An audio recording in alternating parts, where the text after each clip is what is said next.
Welcome to this DelphStack tutorial video. In today's sixth tutorial, we will learn how to upload long videos on Discord. Discord has a file size limit for uploads.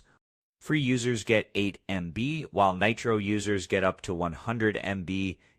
If your video is larger than this limit, you will need to compress it or use an external hosting service.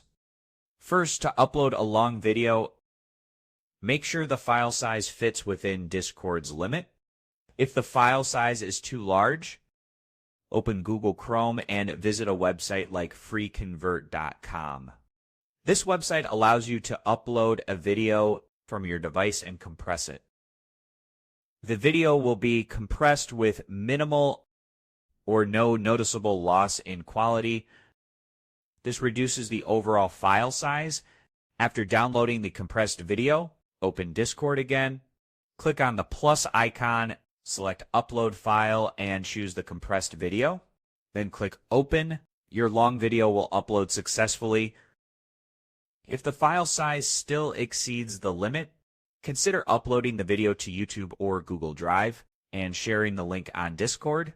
Discord is not designed for very large video uploads, and that sets it. We learned how to handle long video uploads on Discord, including file size limits, compression, and alternative methods.